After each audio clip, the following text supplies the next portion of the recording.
ओ हे पिताजी, इस मंगल के समय स्नेहवश होकर सोच करना छोड़ दीजिए और हृदय में प्रसन्न होकर मुझे आज्ञा दीजिए। यह कहते हुए प्रभु श्री रामचंद्र जी सर्वांग पुलकित हो गए। उन्होंने फिर कहा, इस पृथ्वी तल पर उसका जन्म धन्य है जिसके चरित्र सुनकर पिता को परम आनंद हो, जिसको माता पिता प्राणों के समान प्रिय हैं। चारों पदार्थ उसके करतलगत मुट्ठी में रहते हैं। आपकी आज्ञा पालन करके और जन्म का फल पाकर मैं जल्दी ही लौट आऊँगा। अतः कृपया आज्ञा दीजिए, माता से विदा मांग आता हूँ, फिर आपके पैर लगकर वन को चलूँगा। ऐसा कहकर तब श्री रामचंद्र जी वहाँ से चल दिए। राजा ने शोकवश कोई उत्तर नहीं दिया। वह बहुत ही तीखी बात नगर भर में इतनी जल्दी फैल गई मानो डंक मारते ही बिच्छू का विष सारे शरीर में चढ़ गया हो। इस बात को सुनकर सब स्त्री पुरुष ऐसे व्याकुल हो गए जैसे दावानल वन में आग लगी हो। देखकर बैल और वृक्ष मुरझा जाते हैं। जो जहाँ सुनता है वहीं सिर धुनने लगता है। बड़ा विषाद है, किसी को धीरज नहीं बनता। सबके मुख सूखे जाते हैं, आँखों से आंसू बहते हैं, शोक हृदय में नहीं समाता। मानो करुणा रस की सेना अवध पर डंका बजाकर उतर आई हो। सब मेल मिल गए थे। इतने में ही विधाता ने बात बिगाड़ दी। जहाँ तहाँ लोग कैकई को गाली दे रहे हैं। इस पापिन को क्या सूझ पड़ा जो इसने छाए घर पर आग रख दी। यह अपने हाथ से अपनी आँखों को निकाल कर देखना चाहती है और अमृत फेंक कर विष चखना चाहती है। यह कुटिल, कठोर, दुर्बुद्धि और अभागिनी कैकई रघुवंश रूपी बांस के वन के लिए अग्नि हो गई। पत्ते पर बैठकर इसने पेड़ को काट डाला। सूख में शोक का ठटकर रख दिया। श्री रामचंद्र जी इसे सदा प्राणों के समान प्रिय थे, फिर भी न जाने किस कारण इसने यह कुटिलता ठानी। कवि सत्य ही कहते हैं कि स्त्री का स्वभाव सब प्रकार से पकड़ में न आने योग्य अथाह और भेद भरा होता है। अपनी परछाई भले ही पकड़ जाए, पर भाई स्त्रियों की गति चाल नहीं जानी जाती। आग क्या नहीं जला सकती, समुद्र में क्या नहीं समा सकता, अबला कहाने वाली प्रबल स्त्री क्या नहीं कर सकती, और जगत में काल किसको नहीं खाता। विधाता ने क्या सुनाकर क्या सुना दिया और क्या दिखाकर अब वह क्या दिखाना चाहता है। एक कहते हैं कि राजा ने अच्छा नहीं किया, दुर्बुद्धि कैकई को विचार कर वर नहीं दिया। जो हट करके कैकई की बात को पूरा करने में अड़े रहकर स्वयं सब दुखों के पात्र हो गए। स्त्री के विशेष वश होने के कारण मानो उनका ज्ञान और गुण जाता रहा। एक दूसरे जो धर्म की मर्यादा को जानते हैं और सयाने हैं, वे राजा को दोष नहीं देते। वे शिवी, दधीची और हरिश्चंद्र की कथा एक दूसरे से बखान कर कहते हैं। कोई एक इसमें जय श्री राम, जय श्री राम, भरत जी की सम्मति बताते हैं। कोई एक सुनकर उदासीन भाव से रह जाते हैं, कुछ बोलते नहीं। कोई हाथों से कान मूंदकर और जीभ को दांतों तले दबाकर कहते हैं कि यह बात झूठ है। ऐसी बात कहने से तुम्हारे पुण्य नष्ट हो जाएंगे। भरत जी को तो श्री रामचंद्र जी प्राणों के समान प्यारे हैं। चंद्रमा चाहे आग की चिंगारियां बरसाने लगे और अमृत चाहे विष के समान हो जाए, परंतु भरत जी स्वप्न में भी कभी श्री रामचंद्र जी के विरुद्ध कुछ नहीं करेंगे। कोई एक विधाता को दोष देते हैं जिसने अमृत दिखाकर विष दे दिया। नगर भर में खलबली मच गई, सब किसी को सोच हो गया, हृदय में दुसह जलन हो गई, आनंद उत्साह मिट गया। ब्राह्मणों की स्त्रियां, कुल की माननीय बड़ी बूढ़ी और जो कैकई की प्रिय परम प्रिय थी, वे उसके सील की सराहना करके उसे सीख देने लगी, पर उसको उनके वचन बाण के समान लगते हैं। वे कहती हैं, तुम तो सदा कहा करती थी कि श्री रामचंद्र जी के समान मुझको भरत भी प्यारे नहीं हैं। इस बात को सारा जगत जानता है। श्री रामचंद्र जी पर तो तुम स्वाभाविक ही स्नेह करती रही हो, आज किस अपराध से उन्हें वन देती हो। तुमने कभी सोचिया डहा नहीं किया। सारा देश तुम्हारे प्रेम और विश्वास को जानता है। अब कौशल्या ने तुम्हारा कौन सा बिगाड़ कर दिया जिसके कारण तुमने सारे नगर पर वज्र गिरा दिया। क्या सीता जी अपने पति श्री रामचंद्र जी का साथ छोड़ देंगी? क्या लक्ष्मण जी श्री रामचंद्र जी के बिना घर रह सकेंगे? क्या भरत जी श्री रामचंद्र जी के बिना अयोध्यापुरी का राज्य भोग सकेंगे? और क्या राजा श्री रामचंद्र जी के बिना जीवित रह सकेंगे? हृदय में ऐसा विचार कर क्रोध छोड़ दो, शोक और कलंक की कोठी मत बनो। भरत को अवश्य युवराज पद दो, पर श्री रामचंद्र जी का वन में क्या काम है? श्री रामचंद्र जी राज्य के भूखे नहीं हैं, वे धर्म की धुरी को धारण करने वाले और विषय रस से रूखे हैं। इसलिए तुम यह शंका न करो कि श्री राम जी वन न गए तो भरत के राज्य में विघ्न करेंगे। इतने पर भी मन न माने तो तुम राजा से दूसरा ऐसा वर ले लो कि श्री राम घर छोड़कर गुरु के घर में रहें। जो तुम हमारे कहने पर न चलोगी तो तुम्हारे हाथ कुछ भी न लगेगा। यदि तुमने कुछ हंसी की हो तो उसे प्रकट में कहकर जना दो कि मैंने दिल लगी की है। राम सरी का पुत्र क्या वन के योग्य है? यह सुनकर लोग तुम्हें क्या कहेंगे? जल्दी उठो और वही उपाय करो जिस उपाय से इस शोक और कलंक का नाश हो। जिस तरह नगर भर का शोक और तुम्हारा कलंक मिटे, वही उपाय करके कुल की रक्षा करो। वन जाते हुए श्री राम जी को हट करके लौटा लो, दूसरी कोई बात न चले। तुलसीदास जी कहते हैं कि जैसे सूर्य के बिना दिन, प्राण के बिना शरीर और चंद्रमा के बिना रात, वैसे ही श्री रामचंद्र जी के बिना अयोध्या हो जाएगी। हे भामिनी, तू अपने हृदय से इस बात को समझ तो सही। इस प्रकार सखियों ने ऐसी सीख दी जो सुनने में मीठी और परिणाम में हितकारी थी, पर कुटिलता कुबरी की सिखाई पढ़ाई हुई कैकई ने इस पर जरा भी कान नहीं दिया। कैकई कोई उत्तर नहीं देती, वह दुसह क्रोध के मारे रूखी बेमुरव्वत हो रही है। ऐसे देखती है मानो भूखी बाघिन हरनियों को देख रही हो। तब सखियों ने रोग को असाध्य समझकर उसे छोड़ दिया। सब उसको मंदबुद्धि अभागिनी कहती हुई चल दी। राज्य करते हुए इस कैकेयी को दैव ने नष्ट कर दिया। इसने जैसा कुछ किया वैसा कोई भी न करेगा। नगर के सब स्त्री पुरुष इस प्रकार विलाप कर रहे हैं और उस कुचाली कैकेयी को करोड़ों गालियां दे रहे हैं। लोग विषम ज्वर से जल रहे हैं। लंबी सांसें लेते हुए वे कहते हैं कि श्री रामचंद्र जी के बिना जीने की कौन आशा है। महान वियोग की आशंका से प्रजा ऐसी व्याकुल हो गई है मानो पानी सूखने के समय जलचर जीवों का समुदाय व्याकुल हो। सभी पुरुष और स्त्रियां अत्यंत विषाद के वश हो रहे हैं। स्वामी श्री रामचंद्र जी माता कौशल्या के पास गए। उनका मुख प्रसन्न है और चित्त में चौगुना चाव है। यह सोच मिट गया है कि राजा कहीं रख न लें।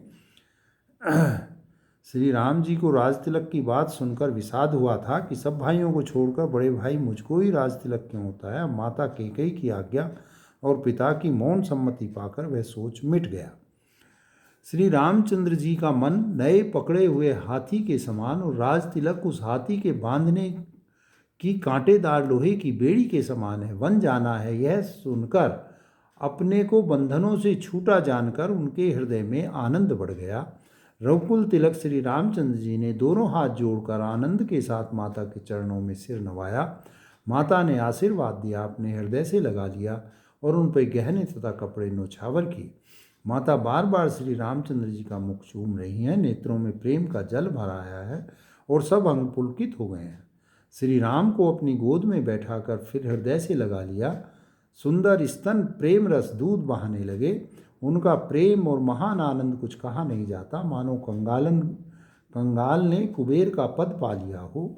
बड़े आदर के साथ सुंदर मुख देखकर माता मधुर वचन बोली, हे तात, माता बलिहारी जाती है। कहो वह आनंद मंगलकारी लगन कब है जो मेरे पुण्य शील और सुख की सुंदर सीमा है और जन्म लेने के लाभ की पूर्णतम अवधि है।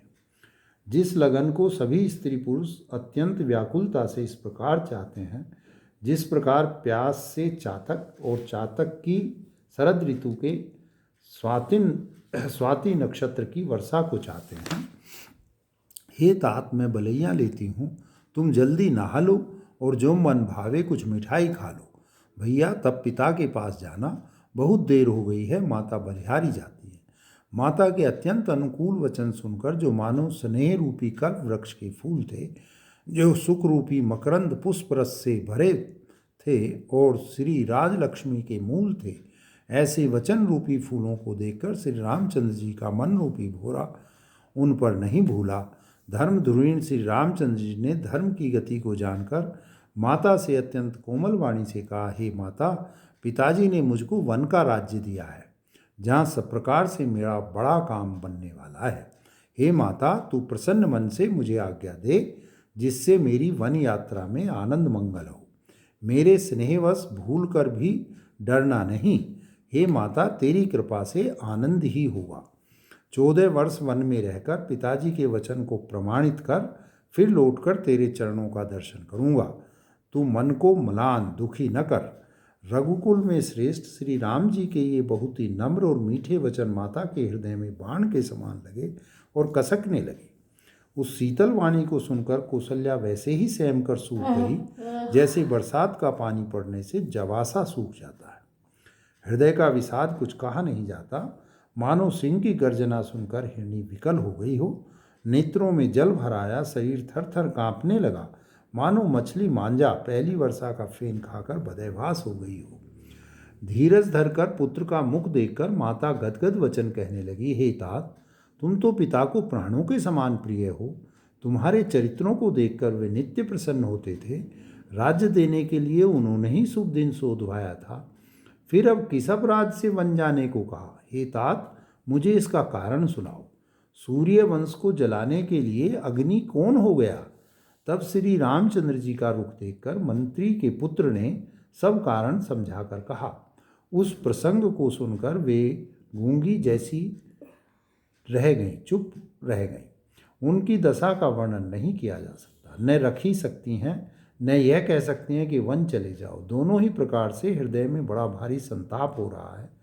मन में सोचती हैं कि देखो, विधाता की चाल सदा सबके लिए टेढ़ी होती है। लिखने लगे चंद्रमा और लिख गया राहु। धर्म और स्नेह दोनों ने कौशल्या जी की बुद्धि को घेर लिया। उनकी दशा सांप छछूंदर की सी हो गई। वे सोचने लगे कि यदि मैं अनुरोध करके पुत्र को रख लेती हूँ तो धर्म जाता है और भाइयों में विरोध होता है, और यदि वन जाने को कहती हूँ तो बड़ी हानि होती है। इस प्रकार के धर्म संकट में पड़कर रानी विशेष रूप से सोच के वश हो गई। फिर बुद्धिमती कौशल्या जी स्त्री धर्म, पतिव्रत धर्म को समझकर और राम तथा भरत दोनों पुत्रों को समान जानकर सरल स्वभाव वाली श्री रामचंद्र जी की माता बड़ी धीरज धरकर वचन बोली, हे तात, मैं बलिहारी जाती हूँ, तुमने अच्छा किया। पिता की आज्ञा का पालन करना ही सब धर्मों का शिरोमणि धर्म है। राज्य देने को कहकर वन दे दिया, उसका मुझे लेस मात्र भी दुख नहीं है। दुख तो इस बात का है कि तुम्हारे बिना भरत को, महाराज को और प्रजा को बड़ा भारी क्लेश होगा। हे तात, यदि केवल पिताजी की आज्ञा हो तो माता को बड़ी जानकर वन को मत जाओ, किंतु यदि पिता माता दोनों ने वन जाने को कहा हो तो वन तुम्हारे लिए सैकड़ों अयोध्या के समान है। वन के देवता तुम्हारे पिता होंगे और वन देवियाँ माता होंगी। वहाँ के पशु पक्षी तुम्हारे चरण कमलों के सेवक होंगे।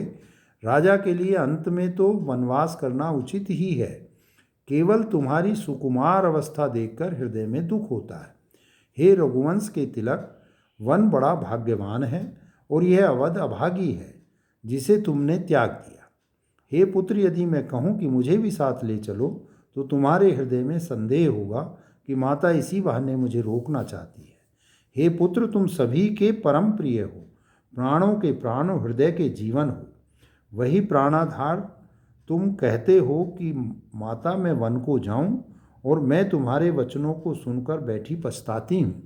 यह सोचकर झूठा स्नेह बढ़ाकर मैं हठ नहीं करती। बेटा मैं बलैया लेती हूँ, माता का नाता मानकर मेरी सुध भूल न जाना। हे गोसाई, सब देव और पितर तुम्हारी वैसे ही रक्षा करें जैसे पलकें आँखों की रक्षा करती हैं। तुम्हारे वनवास की अवधि जल है, प्रियजन और कुटुंबी मछली हैं। तुम दया की खान और धर्म की धुरी को धारण करने वाले हो। ऐसा विचार कर वही उपाय करना जिसमें सबके जीते जी तुम आ मिलो। मैं बलिहारी जाती हूँ, तुम सेवकों, परिवार वालों और नगर भर को अनाथ करके सुखपूर्वक वन को जाओ। आज सबके पुण्यों का फल पूरा हो गया। कठिन काल हमारे विपरीत हो गया। बहुत विलाप करके और अपने को परम अभागिनी जानकर माता श्री रामचंद्र जी के चरणों में लिपट गई। हृदय में भयानक दुसह संताप छा गया। उस समय के बहुविध विलाप का वर्णन नहीं किया जा सकता। श्री रामचंद्र जी ने माता को उठाकर हृदय से लगा लिया और फिर कोमल वचन कहकर उन्हें समझाया। उसी समय यह समाचार सुनकर सीता जी अकुला उठी और सास के पास जाकर उनके दोनों चरण कमलों की वंदना कर सिर नीचा करके बैठ गईं। जय श्री राम, जय श्री राम। सास ने कोमल वाणी से आशीर्वाद दिया। वे सीता जी को अत्यंत सुकुमारी देखकर व्याकुल हो उठी। रूप की राशि और पति के साथ पवित्र प्रेम करने वाली सीता जी नीचा मुख किए बैठी सोच रही हैं। जीवननाथ प्राणनाथ वन को चलना चाहते हैं। देखें किस पुण्यवान से उनका साथ होगा। शरीर और प्राण दोनों साथ जाएंगे या केवल प्राण ही से इनका साथ होगा। विधाता की करनी कुछ जानी नहीं जाती। सीता जी अपने सुंदर चरणों के नखों से धरती कुरेद रही हैं। ऐसा करते समय नुपुरों का जो मधुर शब्द हो रहा है, कवि उसका इस प्रकार वर्णन करते हैं कि मानो प्रेम के वश होकर नुपुर यह विनती कर रहे हैं कि सीता जी के चरण कभी हमारा त्याग ना करें। सीता जी सुंदर नेत्रों से जल बहा रही हैं। उनकी यह दशा देखकर श्री राम जी की माता कौशल्या जी बोली, हे तात सुनो, सीता अत्यंत ही सुकुमारी हैं तथा सास ससुर और कुटुंबी सभी को प्यारी हैं। इनके पिता जनक जी राजाओं के शिरोमणि हैं। ससुर सूर्य कुल के सूर्य हैं और पति सूर्य कुल रूपी कुमुद वन को खिलाने वाले चंद्रमा तथा गुण और रूप के भंडार हैं। फिर मैंने रूप की राशि, सुंदर गुण और शील वाली प्यारी पुत्र वधू पाई है। मैंने इन जानकी को आँखों की पुतली बनाकर इनसे प्रेम बढ़ाया है और अपने प्राण इनमें लगा रखे हैं। इन्हें कल्पलता के समान मैंने बहुत तरह से बड़े लाव और चाव के साथ स्नेह रूपी जल से सींचकर पाला है। अब इस लता के फूलने फलने का समय विधाता वाम हो गए। कुछ जाना नहीं जाता कि इसका क्या परिणाम होगा। सीता ने प्रियंक पृष्ठ पलंग के ऊपर गोद और हिडोले को छोड़कर कठोर पृथ्वी पर कभी पैर नहीं रखा। मैं सदा संजीवनी जड़ी के समान सावधानी से इनकी रखवाली करती रही हूँ। कभी दीपक की बत्ती हटाने को भी नहीं कहती। वही सीता अब तुम्हारे साथ वन चलना चाहती है। हे रघुनाथ, उसे क्या आज्ञा होती है? चंद्रमा की किरणों का रस चाहने वाली चकोरी सूर्य की ओर आँख किस तरह मिला सकती है? हाथी, सिंह, राक्षस आदि अनेक दुष्ट जीव जंतु वन में विचरते रहते हैं। हे पुत्र, क्या विष की वाटिका में सुंदर संजीवनी बूटी शोभा पा सकती है? वन के लिए तो ब्रह्मा जी ने विषय सुख को न जानने वाली कोल और भीलों की लड़कियों को रचा है, जिनका पत्थर के कीड़े जैसा कठोर स्वभाव है। उन्हें वन में कभी क्लेश नहीं होता। अथवा तपस्वियों की स्त्रियां वन में रहने योग्य हैं, जिन्होंने तपस्या के लिए सब भोग तज दिए हैं। हे पुत्र, जो तस्वीर के बंदर को देखकर डर जाती हैं, वे सीता वन में किस तरह रह सकेंगी? देव सरोवर के कमल वन में विचरण करने वाली हंसनी क्या गड़ैयों में रहने योग्य है? ऐसा विचार कर जैसी तुम्हारी आज्ञा हो, मैं जानकी को वैसे ही शिक्षा दूं। माता कहती हैं, यदि सीता घर में रहें तो मुझको बहुत सहारा हो जाए। श्री रामचंद्र जी ने माता की प्रिय वाणी सुनकर, जो मानो सील और स्नेह रूपी अमृत से सनी हुई थी, विवेक में प्रिय वचन कहकर माता को संतुष्ट किया। फिर वन के गुण दोष प्रकट करके वे जानकी जी को समझाने लगे। जय सिया राम, जय सिया राम, जय सिया राम, जय सिया राम, जय सिया राम, जय सिया राम, जय सिया राम। जय हो। माता के सामने सीता जी से कुछ कहने में सचाते हैं, पर मन में यह समझकर कि यह समय ऐसा ही है, वे बोले, हे राजकुमारी, मेरी सिखावन सुनो। मन में कुछ दूसरी तरह न समझ लेना। जो अपना और मेरा भला चाहती हो तो मेरा वचन मानकर घर रहो। हे भामिनी, मेरी आज्ञा का पालन होगा। सास की सेवा बन पड़ेगी। घर रहने में सभी प्रकार की भलाई है। आदर पूर्वक सास ससुर के चरणों की पूजा करने से बढ़कर दूसरा कोई धर्म नहीं है। जब जब माता मुझे याद करेंगी और प्रेम से व्याकुल होने के कारण उनकी बुद्धि भोली हो जाएगी, वे अपने आप को भूल जाएंगी, हे सुंदरी, तब तब तुम कोमल वाणी से पुरानी कथाएं कह कहकर इन्हें समझाना। हे सुमुखी, मुझे सैकड़ों सौगंध है मैं यह स्वभाव से ही कहता हूँ कि मैं तुम्हें केवल माता के लिए ही घर पर रखता हूँ। मेरी आज्ञा मानकर घर पर रहने से गुरु और वेद के द्वारा सम्मत धर्म के आचरण का फल तुम्हें बिना ही क्लेश के मिल जाता है। किंतु हठ के वश होकर गालव मुनि और राजा नहुष आदि सबने संकट ही सहे हैं। हे सुमुखी, हे सयानी, सुनो, मैं भी पिता के वचन को सत्य करके शीघ्र ही लौटूंगा। दिन जाते देर नहीं लगेगी। हे सुंदरी, हमारी यह सीख सुनो। हे वामा, यदि प्रेमवश हठ करोगी तो तुम परिणाम में दुख पाओगी। वन बड़ा कठिन और भयानक है। वहाँ की धूप, जाड़ा, वर्षा, हवा सभी बड़े भयानक है। रास्ते में कुश, कांटे, बहुत से कंकड़ हैं।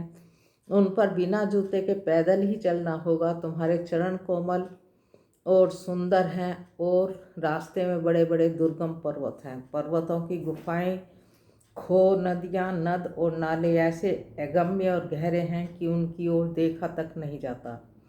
रीछ, बाघ, भेड़िए, सिंह और हाथी ऐसे भयानक शब्द करते हैं कि उन्हें सुनकर धीरज भाग जाता है। जमीन पर सोना, पेड़ों की छाल के वस्त्र पहनना और कंदमूल फल का भोजन करना होगा। और वे भी क्या सदा सब दिन मिलेंगे? सब कुछ अपने अपने समय के अनुकूल ही मिल सकेगा। मनुष्यों को खाने वाले निशाचर फिरते रहते हैं। वे करोड़ों प्रकार के कपट रूप धारण कर लेते हैं। पहाड़ का पानी बहुत ही लगता है। वन की विपत्ति बखानी नहीं जा सकती है। वन में भीषण सर्प, भयानक पक्षी और स्त्री पुरुषों को चुराने वाले राक्षसों के झुंड रहते हैं। वन की भयानकता याद आने मात्र से धीर पुरुष भी डर जाते हैं। फिर हे मृगलोचनी, तुम तो स्वभाव से ही डरपोक हो। हे हंसगमनी, तुम वन के योग्य नहीं हो। तुम्हारे वन जाने की बात सुनकर लोग मुझे अपयश देंगे। मानसरोवर के अमृत के समान जल से पाली हुई हंसनी कहीं खारे समुद्र में जी सकती है? नवी नाम के वन में विहार करने वाली कोयल क्या करील के जंगल में शोभा पाती है? हे चंद्रमुखी, हृदय में ऐसा विचार कर तुम घर पर ही रहो। वन में बड़ा कष्ट है। स्वाभाविक ही हित चाहने वाले गुरु और स्वामी की सीख को जो सिर चढ़ाकर नहीं मानता, वह हृदय में भर पेट पछताता है और उसके हित की हानि अवश्य होती है। प्रियतम के कोमल और मनोहर वचन सुनकर सीता जी के सुंदर नेत्र जल से भर गए। श्री रामचंद्र जी की यह शीतल सीख उनको कैसी जलाने वाली हुई, जैसे चकवी को शरद ऋतु की चांदनी रात होती है। जानकी जी से कुछ उत्तर देते नहीं बनता। वे ये सोचकर व्याकुल हो उठी कि मेरे पवित्र और प्रेमी स्वामी मुझे छोड़ जाना चाहते हैं। नेत्रों के जल को जबरदस्ती रोककर वे पृथ्वी की कन्या सीता जी हृदय में धीरज धरकर सास के पैर लगकर हाथ जोड़कर कहने लगी, हे देवी, मेरी इस बड़ी भारी ढिठाई को क्षमा कीजिए।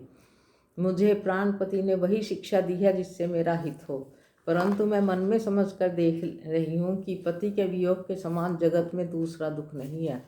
हे प्राणनाथ, हे दया के धाम, हे सुंदर सुखों को देने वाले, हे सुजान, हे रघुकुल रूपी कुमुद के खिलाने वाले चंद्रमा, आपके बिना स्वर्ग भी मेरे लिए नरक समान है। माता पिता, बहन, प्यारा भाई, प्यारा परिवार, मित्रों का समुदाय, सास ससुर, गुरु, स्वजन, सहायक और सुंदर सुशील सुख देने वाला पुत्र, हे नाथ, जहाँ तक स्नेह और नाते हैं, पति के बिना स्त्री को सभी सूर्य से भी बढ़कर तपाने वाले हैं। शरीर, धन, घर, पृथ्वी, नगर और राज्य, पति के बिना स्त्री के लिए सब शोक का समाज है। भोग रोग के समान है, गहने भार रूप हैं और संसार यम यातना के समान है। हे प्राणनाथ, आपके बिना जगत में मुझे कुछ भी सुखदायी नहीं। जैसे बिना जीव के देह और बिना जल के नदी, वैसे ही हे नाथ बिना पुरुष के स्त्री है। हे नाथ, आपके साथ रहकर आपका शरद पूर्णिमा के निर्मल चंद्रमा के समान मुख देखने से मुझे समस्त सुख प्राप्त होंगे। हे नाथ, आपके साथ पक्षी और पशु ही मेरे कुटुंबी होंगे। वन ही नगर और वृक्षों की छाल ही निर्मल वस्त्र होंगे। पर्णकुटी ही स्वर्ग के समान सुखों की मूल होगी। उदार हृदय के वन देवी देवता ही सास ससुर के समान मेरी सार श्रृंगार करेंगे और कुशा और पत्तों की सुंदर साथी ही प्रभु के साथ कामदेव की मनोहर तोषक के समान होगी। कंदमूल फल ही अमृत के समान आहार होंगे। पहाड़ ही अयोध्या सैकड़ों राजमहलों के समान होंगे। क्षण क्षण में प्रभु के चरण कमलों को देखकर मैं ऐसे आनंदित रहूँगी जैसे दिन में चक्की रहती है। हे नाथ, आपने वन के बहुत से दुख और बहुत से भय विषाद संताप कहे, परंतु हे कृपा निधान, वे सब मिलकर भी प्रभु के वियोग के लवलेश के समान भी नहीं हो सकते। ऐसा जी में जानकर हे सुजान शिरोमणि, आप मुझे साथ लीजिए, यहाँ न छोड़िए। हे स्वामी, मैं अधिक क्या विनती करूँ, आप करुणामय हैं और सबके हृदय के अंदर की जानने वाले हैं। हे दीन बंधु, हे सुंदर, हे सुख देने वाले शील और प्रेम के भंडार, यदि अवधि 14 वर्ष तक मुझे अयोध्या में रखते हैं तो जान लीजिए कि मेरे प्राण नहीं रहेंगे। क्षण क्षण में आपके चरण कमलों को देखते रहने से मुझे मार्ग में चलने से थकावट नहीं होगी। मैं सभी प्रकार से आपकी सेवा करूंगी और मार्ग चलने से होने वाली थकावट को दूर कर दूंगी। आपके पैर धोकर पेड़ों की छाया में बैठकर मन में प्रसन्न होकर हवा करूंगी और पसीने की बूंदों सहित श्याम शरीर को देखकर प्राणपति के दर्शन करते हुए दुख के लिए मुझे अवकाश ही कहाँ रहेगा। समतल भूमि पर घास और पेड़ों के पत्ते बिछाकर यह दासी रात भर आपके चरण दबाएगी। बार बार आपकी कोमल मूर्ति को देखकर मुझको गर्म हवा भी नहीं लगेगी। प्रभु के साथ रहने और मेरी ओर देखने वाला कौन है, अर्थात कोई नहीं देख सकता। जैसे सिंह की स्त्री को खरगोश और सियार नहीं देख सकते, मैं सुकुमारी हूँ और नाथ वन के योग्य हैं। आपको तो तपस्या उचित है और मुझे विषय भोग। ऐसे कठोर वचन सुनकर भी जब मेरा हृदय ना फटा तो हे प्रभु, मालूम होता है ये पामर प्राण आपके वियोग का भीषण दुख सहेंगे। ऐसा कहकर सीता जी बहुत व्याकुल हो गई। वे वचन के वियोग को भी ना संभाल सकी। अर्थात शरीर से वियोग की बात तो अलग रही, वचन से भी वियोग की बात सुनकर वे अत्यंत विकल हो गई। उनकी यह दशा देखकर श्री रघुनाथ जी ने अपने जी में जान लिया कि हठपूर्वक इन्हें यहाँ रखने से ये प्राणों को नहीं रखेंगी। तब कृपालु सूर्यकुल के स्वामी श्री रामचंद्र जी ने कहा कि सोच छोड़कर मेरे साथ वन चलो। आज विषाद करने का अवसर नहीं है, तुरंत वन गमन की तैयारी करो। श्री रामचंद्र जी के प्रिय वचन सुनकर प्रियतमा सीता जी को समझाया, फिर माता के पैरों लगकर आशीर्वाद प्राप्त किया। माता ने कहा, बेटा जल्दी लौटकर प्रजा के दुख को मिटाना और यह निठुर माता तुम्हें भूल न जाए। हे विधाता, क्या मेरी दशा भी फिर पलटेगी? क्या अपने नेत्रों से मैं इस मनोहर जोड़ी को फिर देख पाऊंगी? हे पुत्र, वह सुंदर दिन और शुभ घड़ी कब होगी जब तुम्हारी जननी जीते जी तुम्हारा चांद सा मुखड़ा फिर देखेंगी? हे तात, वत्स कहकर, लाल कहकर, रघुपति रघुवर कहकर मैं फिर कब तुम्हें बुलाकर हृदय से लगाऊंगी और हर्षित होकर तुम्हारे अंगों को देखूंगी। यह देखकर कि माता स्नेह के मारे अधीर हो गई है और इतनी अधिक व्याकुल है कि मुंह से वचन नहीं निकलता। रामचंद्र जी ने अनेक प्रकार से उन्हें समझाया, वह समय और स्नेह वर्णन नहीं किया जा सकता। तब जानकी जी सास के पांव लगी और बोली, हे माता सुनिए, मैं बड़ी अभागिन हूँ। आपकी सेवा करने के समय देव ने मुझे वनवास दे दिया। मेरा मनोरथ सफल नहीं हुआ। आप शोभ का त्याग कर दें, परंतु कृपा न छोड़िएगा। कर्म की गति कठिन है, मुझे भी कुछ दोष नहीं है। सीता जी के वचन सुनकर सास व्याकुल हो गई। उनकी दशा को किस प्रकार बखान करूं?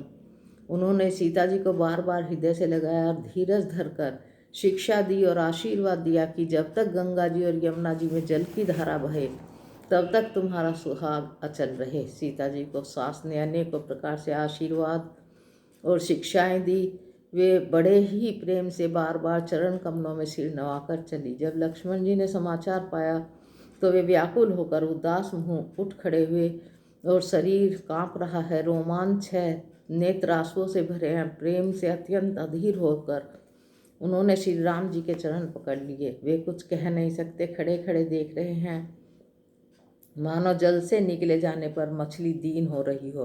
हृदय में सोचकर कि हे विधाता, क्या होने वाला है? क्या हमारा सब सुख और पुण्य पूरा हो गया? मुझको श्री रघुनाथ जी क्या कहेंगे? घर पर रखेंगे या साथ ले चलेंगे? श्री रामचंद्र जी ने भाई लक्ष्मण को हाथ जोड़े और शरीर तथा घर सभी से नाता तोड़े हुए खड़े देखा। तब नीति से निपुण, शील, स्नेह और सरलता सुख के समुद्र रामचंद्र जी बोले, हे तात, परिणाम में होने वाले आनंद को हृदय में समझकर तुम प्रेमवश अधीर मत हो।